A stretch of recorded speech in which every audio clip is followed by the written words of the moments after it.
ये जहाँ भक्ति विराजमान है वहीं भगवान विराजते हैं। भक्ति के बिना भगवान का कोई अस्तित्व नहीं है। बिना भक्ति के भगवान कुछ भी नहीं। भगवान के अनुसार संसार में वही लोग धन्य हैं जिनके हृदय में भक्ति महारानी विराजती है। और एक और बात की, ये जो हमारी माता भक्ति महारानी हैं, ये जात पात ऊंच नीच नहीं देखती हैं। ये नहीं देखती कि ये शूद्र है, ये ब्राह्मण है, वो ये नहीं देखती। वो अपना स्थान खुद ही, अपने स्थान का खुद चुनाव करती हैं। जिस जगह पर भक्ति महारानी विराजती हैं वहाँ तो भगवान बिना बुलाए ही आ जाते हैं। पर ऐसा क्यों है? भगवान उसी जगह पर क्यों जाते हैं जिस जगह पर भक्ति महारानी होती हैं? ऐसा क्यों है? ऐसा इसलिए है क्योंकि ये जो भक्ति महारानी है भगवान की प्राण प्रिया हैं, प्राणाधार हैं, प्राण वल्लभा हैं।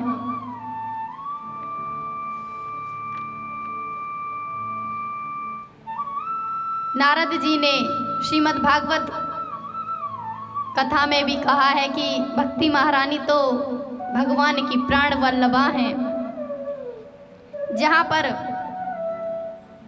माता भक्ति विराजती हैं वहाँ भगवान बिना बुलाए ही आ जाते हैं। चाहे वो कसाई का घर हो, शबरी का घर हो, कहीं भी।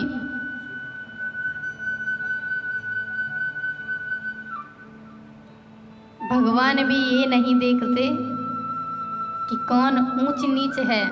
ऊंच नीच का तो, ये जो ऊंच नीच जात पात है ये तो हम इंसानों ने बनाई है।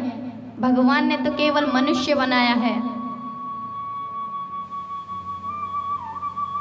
जब तक ये मानसिकता हमारे अंदर से समाप्त नहीं होगी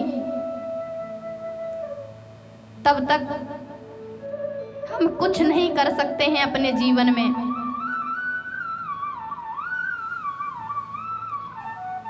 जहाँ पर भक्ति महारानी विराजती हैं भगवान वहाँ बिना बुलाए ही पहुँच जाते हैं।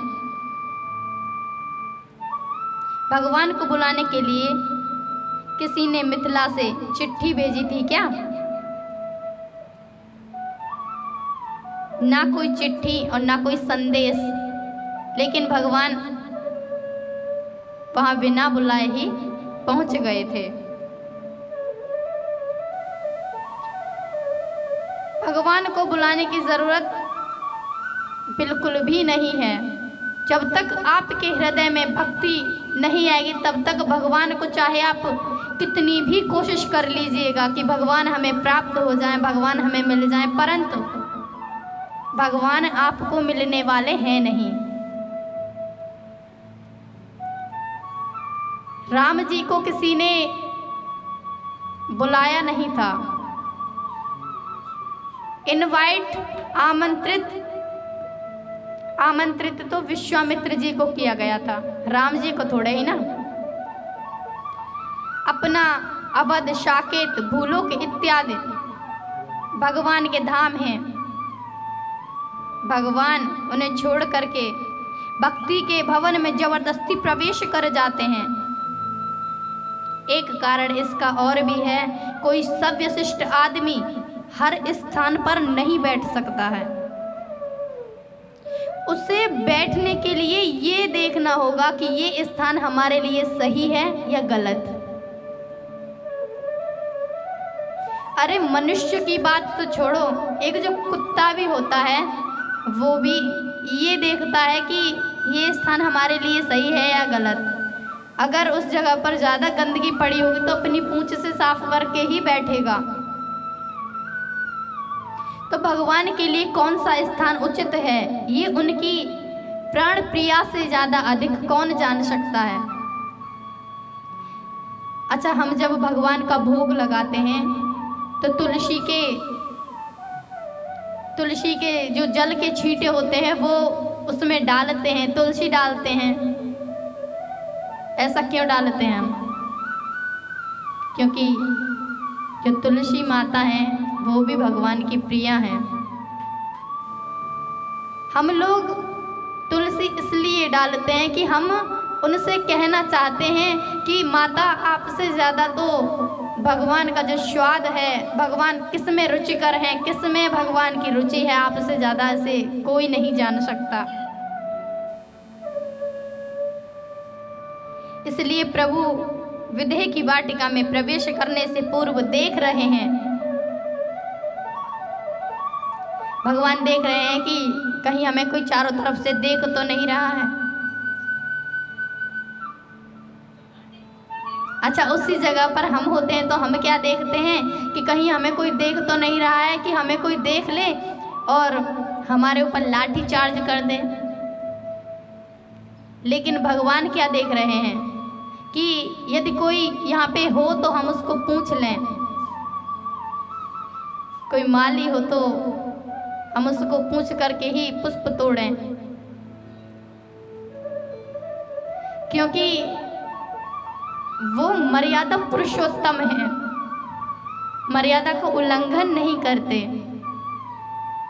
हम लोग क्या करते हैं, जैसे ही माली साइड हुआ, इधर उधर हुआ, एकदम से गए कूद के और एक पुष्प तोड़ लाए। एक क्या 3-4 पुष्प से तो मन ही नहीं भरता, तोड़ लाते हैं। ठाकुर जी देख रहे हैं बिना अनुमति पुष्प तोड़ना अपराध है। पुष्प बिना पूछे हम नहीं तोड़ सकते हैं। वाटिका के सामने लिखा था कि यहाँ पुरुष प्रवेश वर्जित है। अब भगवान सोच रहे हैं कि जब यहाँ पुरुष प्रवेश वर्जित है तो यहाँ पे तो माली भी नहीं होना चाहिए। माली कहाँ से आए फिर यहाँ? बोले माली नहीं, मालीगण। जानकी जी की ये जो सखियां हैं, ये उस वाटिका की सुरक्षा करती हैं, क्योंकि वहाँ कोई पुरुष आ जा नहीं सकता है, माली नहीं रख सकते हैं, क्योंकि पुरुष का तो प्रवेश ही वर्जित है, लिख दिया था सामने ही। बोले माली नहीं, मालीगण। जानकी जी की जो ये सखियां हैं,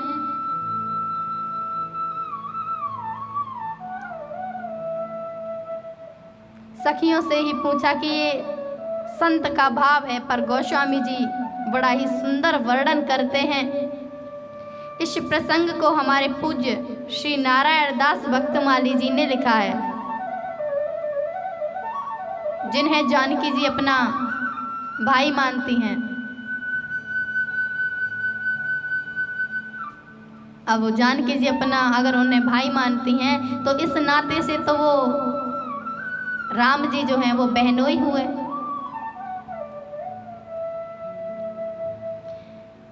बहनोई होने के नाते खूब खड़ी खड़ी सुना रहे हैं और बड़ा ही सुंदर इनका विवेचन करते हैं। मामा जी कहते हैं कि जो मालीगण हैं वो कहती हैं, महाराज क्षमा करना, परंतु हम आपको इस वाटिका में नहीं आने दे सकते, क्योंकि यहाँ पर कोई पुरुष आ जा नहीं सकते हैं। भगवान ने कहा, भैया अगर तुम हमें अंदर नहीं आने दोगी तो हम अपने गुरुजी की आज्ञा का कैसे पालन करेंगे? मालीगण ने कहा, ये तो काम हम ही कर देंगे।